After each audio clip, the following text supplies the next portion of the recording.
കടകംപള്ളി ജയിലിലേക്ക്. MLAക്ക് കുരുക്കൊരുക്കിയത് പ്രതിഭ. മുൻമന്ത്രിയായിട്ടുള്ള കടകംപള്ളി സുരേന്ദ്രൻ, അദ്ദേഹത്തിനെതിരായിട്ട് ഉണ്ണികൃഷ്ണൻ പോറ്റിയുടെ പരാതി. ആ പരാതിയിൽ ഇപ്പോൾ അന്വേഷണത്തിന് നിർദ്ദേശം നൽകിക്കൊണ്ട് സംസ്ഥാന പോലീസ് മേധാവി എത്തിയിരിക്കുന്നു. തിരുവനന്തപുരത്തെ തുമ്പ പോലീസാണ് കേസ് അന്വേഷിക്കുന്നത്. ഗൂഢാലോചന നടത്തിയിട്ടുണ്ടെങ്കിൽ കടകംപള്ളിക്കെതിരെ കേസെടുത്തിരിക്കും. കഴക്കൂട്ടം സ്വദേശിനിയുടെ പരാതിക്ക് പിന്നിൽ കടകംപള്ളി സുരേന്ദ്രൻ ആണ് എന്നായിരുന്നു ഉണ്ണികൃഷ്ണൻ പോറ്റിയുടെ ആരോപണമെന്ന് പറയപ്പെടുന്നത്.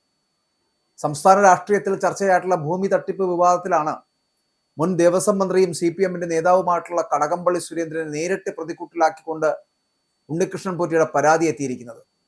തന്നെ കുരുക്കാൻ കടകംപള്ളി സുരേന്ദ്രൻ ആസൂത്രിതമായിട്ട് നീക്കം നടത്തിയെന്ന് ആരോപിച്ച് പോറ്റി DGPക്ക് പരാതി നൽകി. ഒരു സ്ത്രീയെ മുൻനിർത്തി തനിക്കെതിരെ വ്യാജ പരാതി ചമച്ചു എന്നാണ് ഉണ്ണികൃഷ്ണൻ പോറ്റിയുടെ പ്രധാന ആരോപണം എന്ന് പറയപ്പെടുന്നത്.